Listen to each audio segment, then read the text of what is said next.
할렐루야. 사람은 각자 나름대로의 다 재산이 있더라고요. 각자 나름대로 다 재산이 있습니다. 근데 가지고 있는 재산도 종류가 아주 다양하더라고요.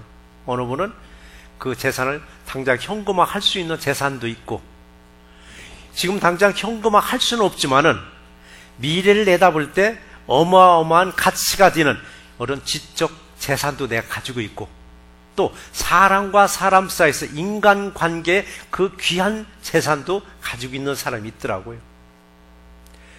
최인호 소설가의 장편소설 상도 얘기에서 장사를 이렇게 정의했다고 제가 말씀드렸죠. 근데 참 맞는 말이더라고요. 장사는 왜 해야 되느냐? 장사는 이문을 남기는 것이 아니라 사람을 남기는 것이라고 했더라고요. 그래서 우리 비즈니스 하면서도 내가 이문을 남기기 위해서 내가 장사를 하나? 아니면 내가 사람을 얻기 위해서 장사를 하나? 이걸 분명히 선을 그어가지고 여러분 비즈니스 하시면은 정말 사람을 얻는 장사가 될 줄 믿습니다. 그래서 우리도 사람을 남기는 것, 그리고 사람을 귀하게 여기는 우리 새롭게 모두가 되시기를 주의 이름으로 축원합니다. 누구나 동일하게 또 가지고 있는 재산들도 있습니다. 동일하게 가지고 있는 재산들, 물질적 재산 다 뭐든지 가지고 있습니다. 또 우리 크리스찬들 영적인 재산도 가지고 있습니다. 그리고 인간관계 재산도 가지고 있고, 또 우리가 가지고 있는, 알고 있는 지적 재산도 가지고 있더라고요. 이 중에서 여러 재산 중에서도 인간관계의 재산은 돈으로 살 수도 없는 거더라고요. 내가 지적으로도 지식으로도 살 수 없는 게 인간관계의 여러분 재산이에요. 가장 고귀하고 가장 값진 재산적 가치가 뭐냐? 사람과의 관계더라고요. 세상 살면서 가장 소중한 재산이 여러분 사람인 줄 믿으시기 바랍니다. 사람. 정말 내가 사람 관계를 어떻게 맺었고 살아갔는가, 아니면 나 홀로 살아갔는가는 언제 보면 알 수 있냐면은 초상 때 보면 나오더라고요. 잔치 때는 그래도 와서 주는데 초상 때는 나하고 관계가 맺어지지 않은 사람들 같으면 아예 가지도 않더라고요. 어느 분 초상집에 예배 집 내러 가보면 썰렁한 집이 있습니다. 사람이 없어요. 다들 어디 갔대요? 다들 바쁘대요. 바빠서 안 오는 건 아니죠. 내가 그만큼 찾아다니지 않았다는 얘기더라고요. 그래서 사람과의 관계가 얼마나 중요한가, 이게 가장 큰 재산인 줄 믿는 우리 새롭게 모두가 되시기 바랍니다. 그럼에도 인간관계는 그냥 이루어지는 것으로 여기더라고요. 그냥 뭐 살아가면 이루어지는 거 아니더라고요. 그럼 이게 별스럽지 않게 여기는 거예요. 별스럽지 않게. 그럴지라도 우리 새롭게는 주 안에서 인간관계의 재산을 자꾸 형성해 나가시고, 영적인 재산도 겸손하게 차곡차곡 쌓아 나가는 새롭게 모두가 되시기를 주의 이름으로 축원합니다. 오늘 우리에게 주시는 말씀이 두 가지겠는데, 첫 번째 말씀이 무슨 말씀이시냐면은 자기를 낮추는 인간관계를 맺어 나가라 얘기입니다. 나를 낮추고 인간관계를 맺어 나가라. 내가 고자세로 서 있으면서 다 내게로 오라면 한 명도 올 사람이 없습니다. 내가 조금 낮아졌을 때 사람들이 내게로 가까이 오게 되어 있습니다. 창세기 24장에서 보시면은 리브가가 아브라함의 며느리요 이삭의 아내로 선택되는 장면이 나옵니다. 리브가가 아브라함이 나이가 많아서 며느리를 얻고자 하는데, 아브라함이 그때 당시 어디서 살고 있었냐면 가나안 땅에서 살고 있었습니다. 가나안 땅에 이방인들이 살고 있었습니다. 그러니까 종에게 부탁을 했습니다. 내 며느리는 이방인들에서 얻지 말고 내 혈통 중에서 얻게 해달라고 종에게 전권을 위임해가지고 먼 길 메소포타미아로 보냈습니다. 자기가 살던 곳으로 메소포타미아 나흘성에 도착한 종은 어디에서 리브가를 만났는가 하면 우물가에서 만났더라고.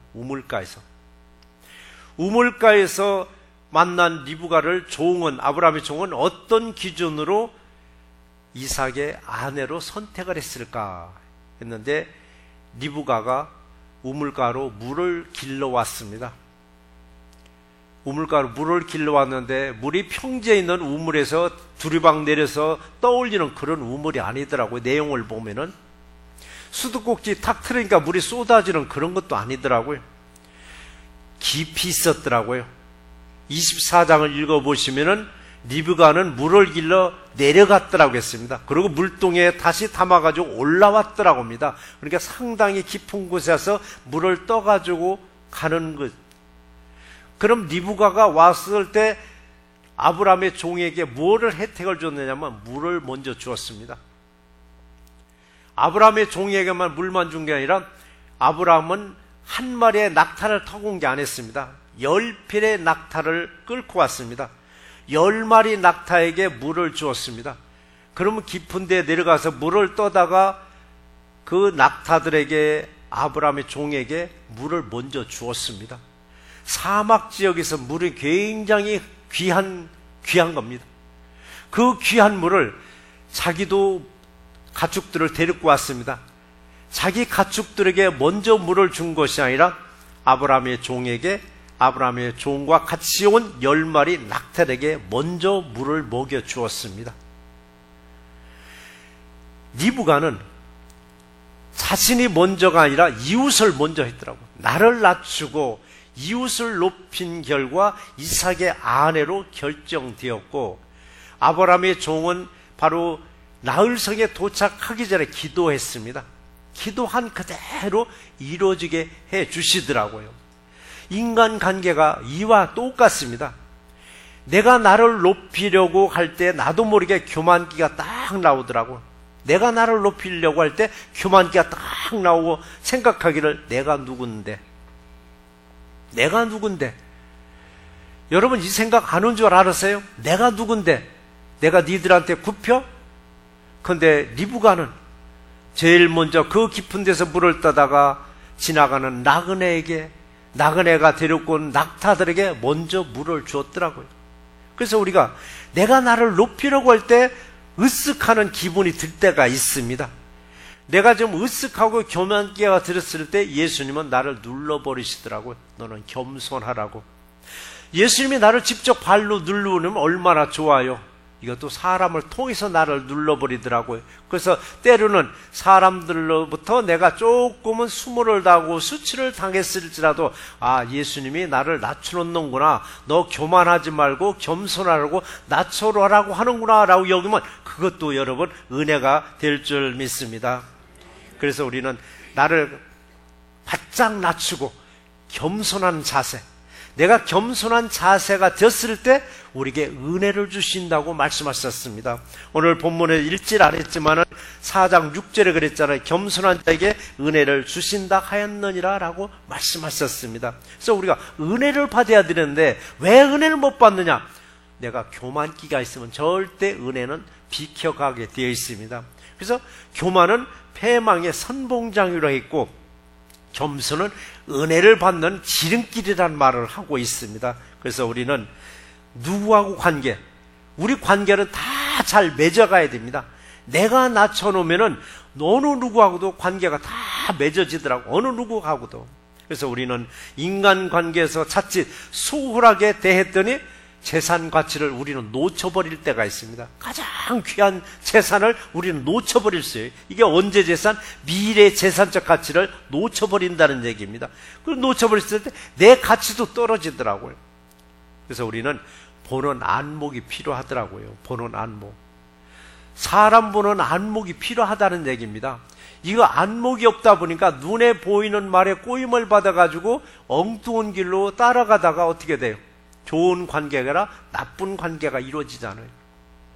볼 수 있는 안목의 눈이 있다 보니까 사람들은 저 사람은 안 돼, 저 사람은 안 돼 하는데도 내가 그 사람과 가까이 있더니 나중에 보니까 크게 도움을 받는 관계가 되더라고요. 그래서 우리는 사람 관계에서 정말 우리는 볼 줄 알아야 되는데 어떻게 보느냐? 하나님의 말씀을 통해서 보시기 바랍니다. 말씀을 통해서 우리에게 지혜를 주시더라고요. 지혜를 준다는 건 뭐냐? 성령님이 반가름을 해주시다는 얘기입니다. 내가 보기에는 저 사람이 마음에 들어서 가까이 다가가는데 성령이 어떻게든 방해를 할 때가 있더라고. 그러면은 하나님이 가까이 가지 말라고 그런가 보다. 사람들이 저 사람은 조심하라고 하는데 자꾸 다가가고 싶은 마음이 들 때 성령님이 인도할 때가 있더라고요. 그래서 우리가 내 눈에 보이는 대로 분별해야 우리 하나님이 주시는 말씀의 지혜를 찾아서 여러분 분별력을 갖췄을 때 실수 없이 좋은 사람들과 좋은 관계를 맺는 미래 재산을 형성할 수 있는 우리 모두가 되시기를 주의 이름으로 축원합니다. 그래서 제일 먼저 인간관계에서는 뭐냐? 항상 나를 낮추고 이웃을 높여주었을 때 주님은 나의 가치를 더 높여줄 줄 믿습니다. 리브가가 아브람 가문의 며느리로 선택된 건 뭐냐? 우리 한번 생각해 보셔야 돼요. 왜 선택됐을까? 손님 대접 잘한 결과입니다. 지나가는 나그네 대접 참 잘한 결과입니다. 근데 이런 상황은 저와 여러분들에게도 언제든지 닥칠 수 있다는 얘기입니다. 그래서 우리 교회에서는 지나가는 아무리 남루한 사람이라도 조금 보기에도 고역스러운 사람이라도 들어오면은 일단은 따뜻하게 대접해서 보내라고 늘 말씀드리잖아요. 요즘은 그래도 절 찾아옵니다. 경제가 좋아서 그런지 전에는 일주일이면 그래도 한 사람씩, 한 달이면 2명씩은 그래도 저희 교회를 찾아와요. 근데 요즘 들어서 거의 찾아보기 힘들 정도지만은 그분들은 왜 오느냐고요. 냄새 펑펑 납니다. 여름철에 되면 막 땀 냄새에다가 막 술 냄새에다 담배 냄새에다 찌든 채도 찾아와요. 돈 달라고. 우리 그냥 안 보내요. 몇 불이라도 해서 주어서 보내요. 그들이 그 돈을 받아가지고 가서 술을 사 먹는지 마약을 하는지 거기까지 계산한다면요, 우리 도와줄 사람 하나도 없더라고요. 그래도 빈손으로 안 보내고 단돈 몇 불이라도 주어서 보내요. 그럼 그들이 가서 해코지는 않을 거냐고요. 결국 새날교회 주변을 그들이 맴돌면서도 오히려 새날교회를 오히려 보살펴주는 귀한 역사가 임할 줄 저는 믿고 있습니다. 그래서 리브가와 같이 손님 대접, 나그네 대접 잘했다가 아브람 가문에 바로 누구의 며느리가 되어버리더라고요. 리브가와 같이 내 것을 먼저 챙기지 않았습니다. 나를 낮추고 겸손한 자세가 됐을 때 내가 좀 자존심이 상한 것 같기도 하잖아요. 내 가치가 떨어진 것 같기도 한데 주님은 떨어진 것 같은 나의 가치를 더 높여주셔요. 항상 나의 가치를 내가 높이려 하지 마시고 주님만 높여주시면 주님은 여러분들을 더 높여줄 줄 믿습니다. 하나님은 사람을 통해서 저와 여러분을 높여주십니다. 하나님이 청청병력과 같은 소리로 내가 너를 높여주라가 아니더라고요. 사람을 통해서 나를 높여줄 때 항상 감사하시고 나는 더 낮아지고 낮아졌을 때 하나님은 또다시 우리를 더 높여줄 줄 믿습니다. 오늘 8절 상반절에 보면 이런 말씀이 있습니다. 하나님을 가까이 하라. 하나님을 가까이 하라. 그리하면 너희를 가까이 하시리다 라고 말씀하셨습니다. 먼저 내가 하나님께 가까이 하라고 했습니다. 하나님이 처음에 우리를 먼저 지명했습니다. 내가 하나님을 선택하기 전에 하나님이 나를 먼저 지명해서 너는 내 것이라고 딱 찜해 놓으셨습니다. 그때부터는 내가 하나님께 가까이 가셔야 됩니다. 근데 내가 하나님께 가까이 가지 않냐고 하나님만 나에게 가까이 오고 나는 자꾸 도망갔을 때는 하나님과 나와의 관계는 가까운 게 아니라 점점 멀어지게 되더라고요. 점점 멀어지는 거예요. 그런데 우리는 하나님께 어떻게 가까이 하겠느냐고요? 설교에서 수없이 말씀드려서 여러분 금방 알아요. 하나님께 가까이 한다는 것은 하나님 말씀을 가까이 할 때 하나님께 가까이 다가서는 겁니다. 그래서 우리는 성경을 덮어놓고 믿지 말고 성경을 펼쳐놓고 믿으라고 제가 말씀드리는 거예요. 여러분의 가정집에서도 덮어놓지 말고 펼쳐놓으시라고요. 누가 와서 보더라도 성경 읽는 집이야. 누가 와서 보더라도 알더라고요. 근데 덮어놓은 채로 한 달쯤 있어봐요. 몸집만 뽀얗게 쌓여가지고 누가 와서 보면 아이고 성경은 액세서리인가 봐. 근데 펼쳐놓으니까 오다 가다가 읽게 되더라고요. 오다 가다 읽게 됐는데 내가 하나님께 가까이 다가선 상황이 되더라고요. 상황이. 그래서 우리가 내가 하나님께 가까이 간다는 뭐냐? 말씀으로 가까이 가시기 바랍니다. 하나님께 가까이 갔을 때 하나님은 우리를 도와주실 줄 믿습니다. 세상에서 이런 말을 하잖아요. 내 곁에 두고 싶은 사람, 내 곁에 가까이 두고 싶은 사람이라는 말을 쓰잖아요. 권력을 가졌던 돈이 많은 사람들은 그러잖아요. 아, 저 사람은 정말 내 곁에 두고 싶다라고, 내 가까이 두고 싶다라고. 똑같은 거예요. 하나님 말씀 여러분 곁에 가까이 두었을 때 하나님도 여러분 곁에 가까이 있는 거예요. 사람들도 내 마음에 드는 사람 내 곁에 두고 싶잖아요. 사랑하는 사람을 저 멀리다 두고 싶은 사람은 하나도 없어요. 자기 옆에다 두고 싶어 하는 거와 똑같은 거예요. 우리도 하나님 가까이 하면은 하나님도 분명히 저와 여러분들의 곁에서 여러분을 도와주시고 여러분을 의로운 길로 인도해 주실 줄 믿습니다. 근데 내가 하나님께 가까이 가는데 무조건 가까이 가는 게 아니더라고요. 이제 하나님 내가 가까이 있습니다가 아니더라고요.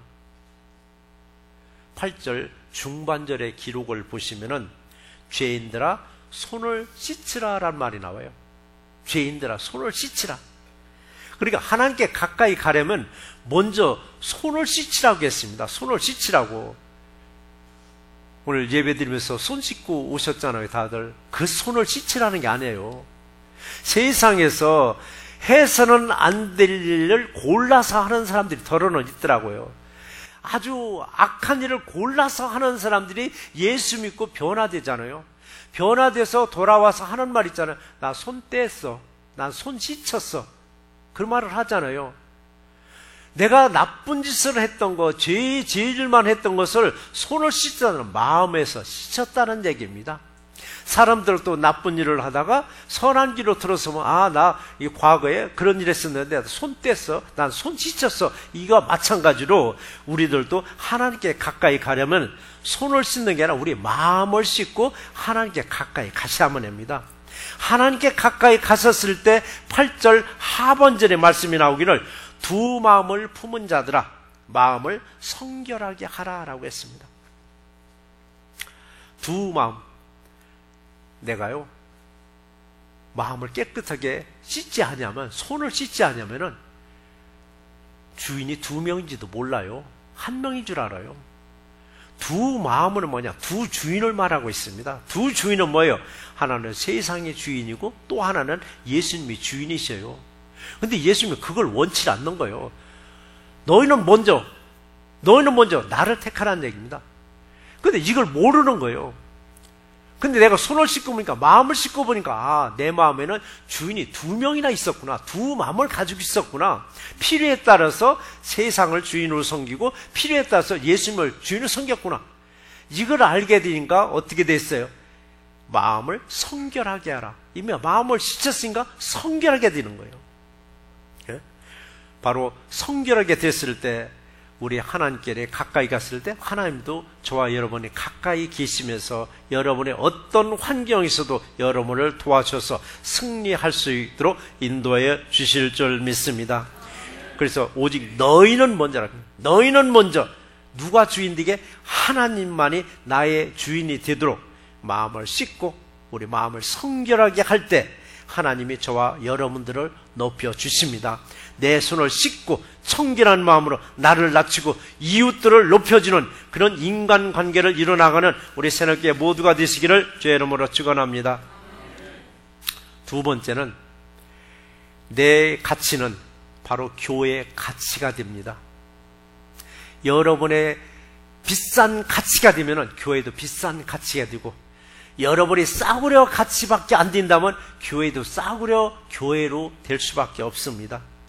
세상의 기업들은 기업의 가치를 높이려고 온갖 방법을 다해서 홍보에 전력을 다합니다. 홍보. 기업의 홍보도 그래요. 기업의 광고 볼 때 보면 큰 기업들은 상품 광고 안 해요. 큰 기업들은 상품 광고 하지 않냐고 기업 이미지를 광고합니다. 작은 기업들은 자기네 상품 파는데 상품 광고를 해요. 자기네 기업 이미지 광고는 못해요. 왜? 팔기에 바쁘다 보니까. 그런 반면에 기업체들이 자리가 잡혀면 갈수록 수익성이 별로 없는 문화사업에도 투자를 합니다. 별로 수익성이 없는 문화사업에 왜 투자하느냐? 기업의 가치를 높이고 기업의 이미지를 높이려고 돈 안 드는 곳에 투자도 하는 거예요. 우리들도 교회 열심히 홍보하셔야 됩니다. 홍보할 때 제일 조심해야 할 장소가 하나 있다고 제가 말씀드릴 거예요. 식당 지나다 보면은요, 거의 다가 그룹 모여서 어디 얘기 하나 보면 거의 교회 얘기요. 기가 막히게 앉으면, 이 식당에서 앉으면 교회 얘기를 그렇게 많이 하더라고요. 뭐 독립된 칸막이 같은 모르지만 다 오픈된 곳에서 오며 가며 듣다 보면 교회 얘기인데, 뭐 목사가 어떻더라, 장로가 어떻더라, 권사가 어떻더라, 좋은 얘기도 아닌 것 같아요. 식당에서 종사하는 분이 저한테 그런 말을 하더라고요. 식당에 가면 정말 좋은 얘기만 했으면 좋겠다라고. 거의 다 보면은 안 좋은 얘기만 한다는 거예요. 그럼 오며 가며 듣고서, 그 교회 몹쓸 교회야. 그 교회 안 드릴 교회야. 여기서 나오는 거예요. 우리 입이 여러분 광고하는 입입니다. 광고하는 입.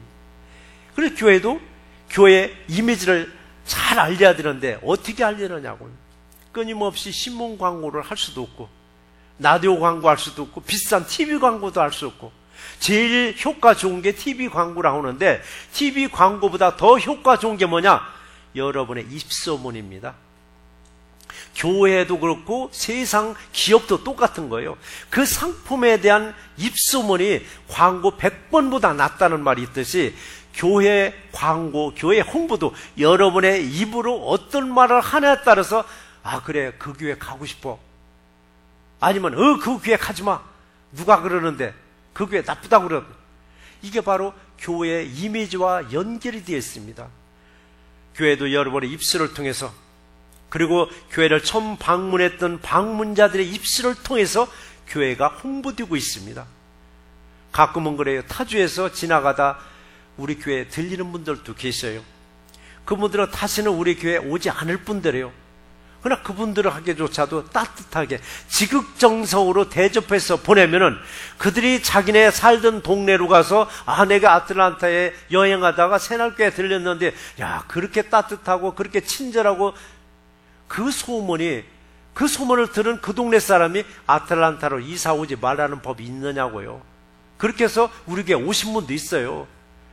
먼저 살던 동네에서 누가 그렇게 사랑해서 우리를 찾아온 교회도 다 있더라고요. 그래서 우리가 나그네 대접 잘 하면은 여러분의 상급을 쌓는 것이요, 교회가 또 빛을 나는 그런 가치가 높아지는 그런 교회가 될 줄 믿습니다. 그래서 우리는 새날교회 오늘의 있기까지 우리 성도님 한 분 한 분의 헌신과, 소리 없는 헌신과, 세상에 나가서 교회를 자랑한 결과라고 저는 여러분들에게 돌리고 싶습니다.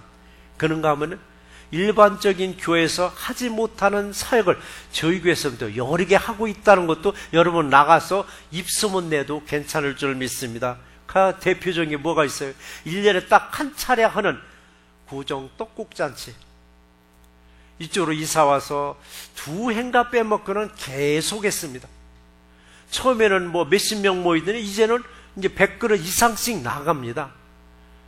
이제는 단골도 잡혀가지고 빈손저구도 안 와요. 캔디라도 사가지고 오고 쪼꾸레도 사가지고 오더라고요.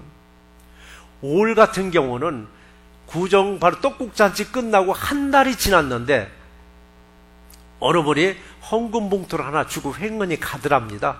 주일날 예배 시간에. 이게 무슨 돈이냐 했더니 구정날 떡국잔치에 너무 은혜 받았다고 자기는 자기 교회 가니까 헌금을 주고 그러고 가더랍니다. 사람들이 돈이 없어서 떡국 하나 못 사 먹어서 그런 게 아니더라고요.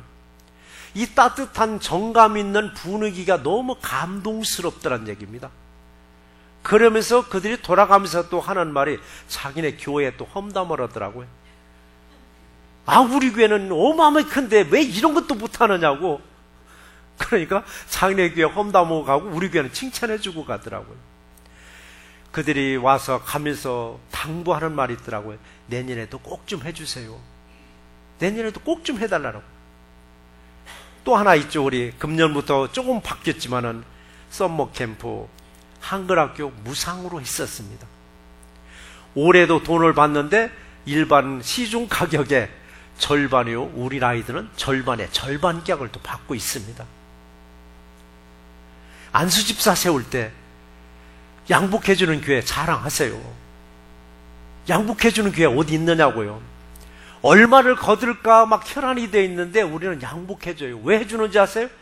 사람의 일꾼을 세우는 것이 아니라 예수님의 일꾼을 세우기 때문에 해주는 거예요. 그 예수님이 주신 사랑의 옷을 입고 열심히 예수님께 헌신하고 충성을 하고 1년에 성경 일독 지금 30% 이상 35%까지 합니다. 더도 말고 덜도 말고 딱 1년에 1독씩을 하셔서 하나님 앞에 섰을 때 좀 당당해야 될 거 아니에요. 평생 예수를 믿은 낭이는데 성경 한 번도 못 읽고 예수 앞에 쓰실 거냐고요. 아직도 늦지 않았으니까 지금부터라도 열심히 1년에 1독 하시기 바랍니다. 1독만 하시기 바랍니다. 평신도 새벽 예배 인도자 세우는 거 지금 몇 명이에요 지금요? 돌아가면서 끊임없이 5번 돌아갑니다.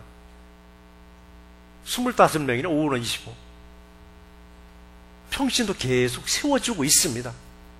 사순절 40일 동안 필사성경 66경 다 씁니다. 우리 교인들이. 보통 100여 명이 참여합니다. 다 못하더라도 100여 명이 참여해서 성경 66권 40일 동안 다 써냅니다. 또 하나 있죠. 가정예배 드리는 것. 여러분 가정이 살아야 됩니다. 여름의 마지막 보루는 교회이기보다는 가정입니다. 가정이 무너지면 다 무너집니다. 가정을 어떻게 세우려고 해요? 예배로 세우시기 바랍니다. 예배로 세우시기 바랍니다. 이게 가장 우리 교회 지금 가장 낮은 프로테지입니다. 가정 예배 드리는 게. 그러나 해마다 늘어날 줄 믿고 해마다 돈을 투자해서 가정 예배서 만들어내니까 폼으로 가지고 계시지 마시고 집에서 꼭 가정 예배 드리시고 어느 분 그래요. 나 혼자인데 무슨 가정 예배 드려? 혼자 드리세요. 혼자라도 예배 드릴 때 하나님 보시기에 아담과 하와 관계에 있으면 독착하는 게 안 좋아서 짝도 하나 만들어 주시더라고요.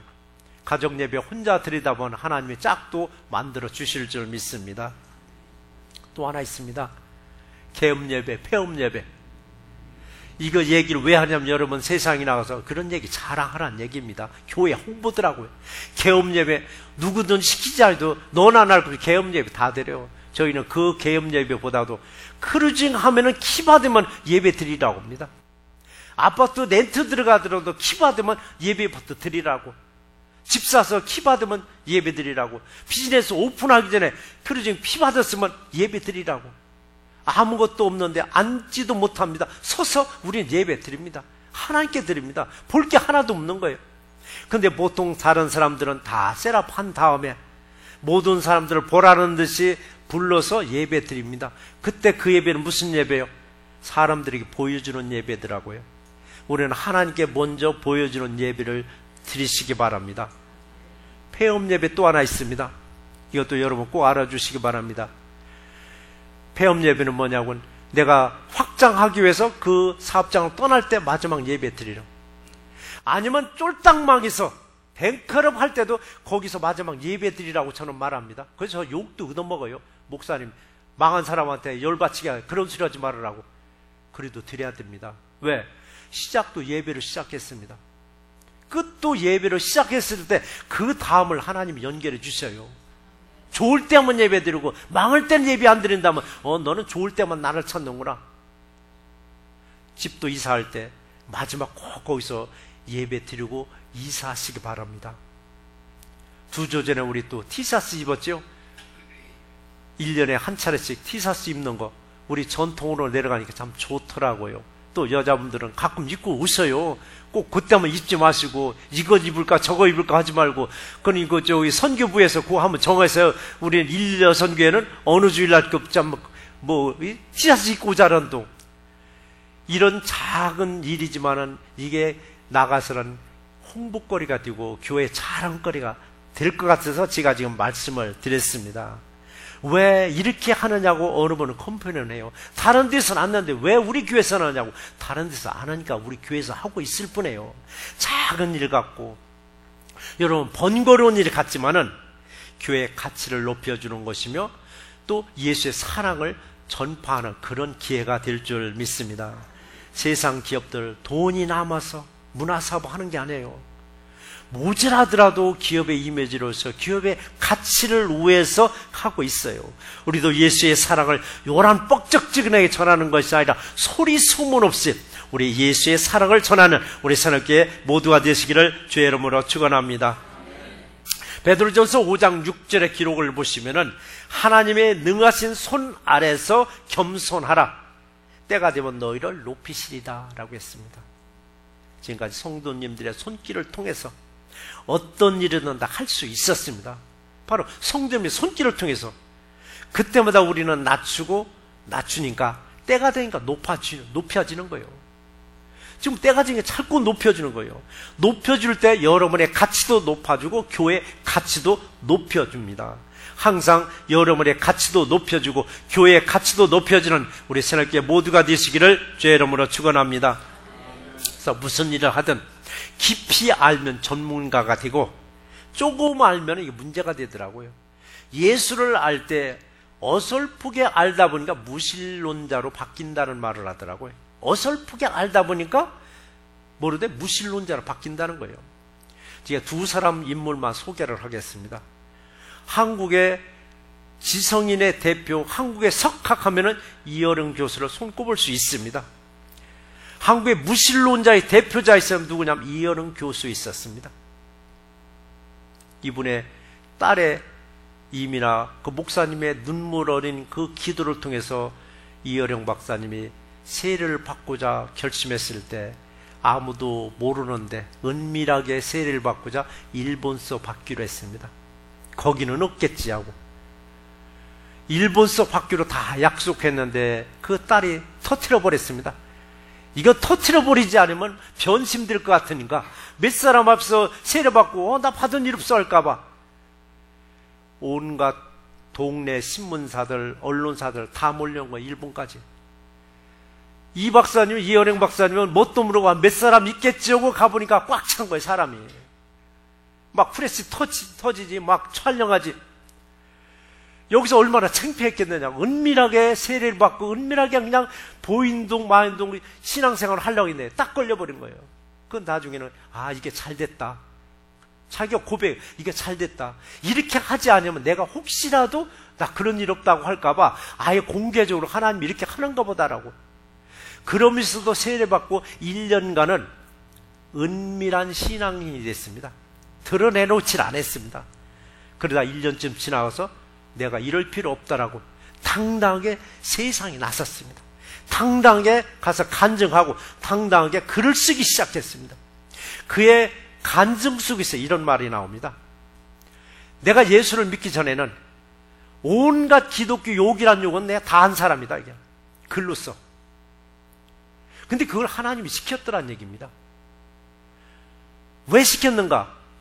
지금 돌이켜보니까 내가 온갖 비방이란 비방을 다 한 사람도 예수를 영접하는구나를 보여주기 위해서 하나님은 내 글을 통해서 그렇게 비방을 했다라고 고백을 하더라고요. 또 그런 사람이 있는가 하면 또 하나 있어요. 중국의 임어당이라는 분, 1976년도에 이제 사망하신 분이죠. 그분의 중국 발음은 린 웬탕이더라고요. 근데 그것을 한문으로 써놓고 임어당이 돼버렸어요. 그래서 한국 사람들은 임어당이라고 하는데, 이분이 생활의 발견이라는 책이 유명한 책이죠. 철학을 아주 쉽게 푸는 책이고 논어를 아주 쉽게 푸는 책인데, 이분은 가난한 목사님의 아들로 출생했습니다. 가난한 목사의 아들로. 고등학교 때까지는 그냥 신앙생활 잘 했습니다. 미국으로 유학 올 때, 선교사들의 도움으로 미국으로 유학 올 때 미국에 와서 예수를 놓았습니다. 미국의 풍요로운 물질 속에서 예수를 딱 놓은 거예요. 여기서 공부할 때 그는 언어학과 철학을 공부하면서 완전히 무신론자로 바뀌어버린 거예요.